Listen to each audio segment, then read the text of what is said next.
hori izan zen benetan klaudikazioa PNV-ren aldetik. Preautonomikoa planteatu zuenean.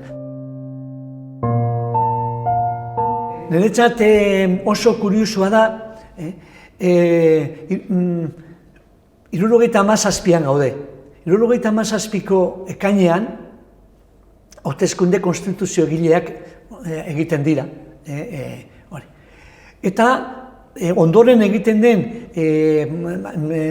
Euskal Parlamentaren arteko asanbla da.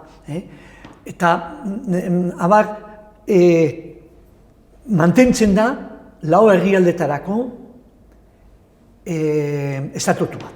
Eta areago, badago 1916ko PSOEk egiten duen kongresuan, PSOEk egiten du uztailean, 1976ko uztailean, egiten du Bilbon kongresua. Eta onartzen dut aho batez azkenian proposamen bat, esaten zuena literalki, en el País Vasco no habrá paz mientras no se le reconozca el derecho de autodeterminación y no se le conceda un estatuto que recoja las provincias de Araba, Bizkaia, Gipuzkoa y Nafarroa. Testualki hori esaten zuen. Eta kongresu horretan, lehenengo kongresuan, bildu ziren Nafarroako ordezkariak, zein Arabakoak, zein Bizkaikoak, zein Gipuzkoakoak. Lau herrialdetako biltzen ziren. Eta orduan, ze gertatu zen, 77ko udazkenean. Ze irailean, PSOEk eta PNVek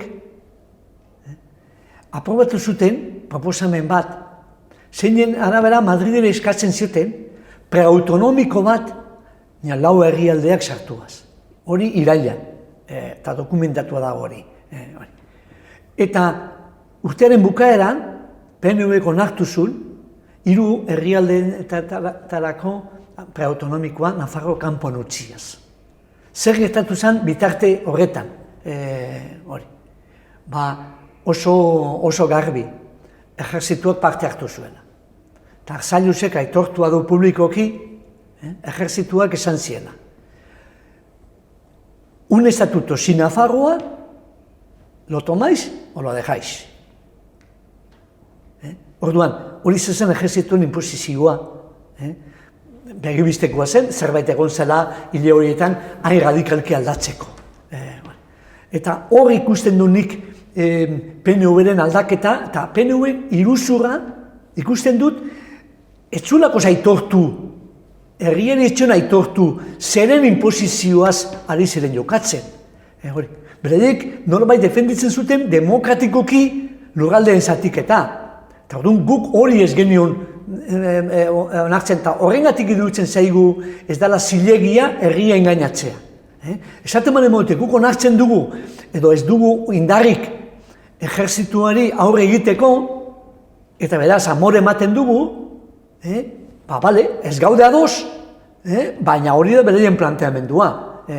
Baina ezin ditiko izan, gu demokratak gara, gu abertzalea gara, ez dauko inolako presiorik, baina onartzen dugu gure lurraldea zatitzea. Orduan, hor egon zan iruzurra, gezurraren bidez, beraien elite batek negoziotutako planteamenduak, edo hartutako akordioak, herriari saltzen dutela aurrerapen demokratikoa bezala.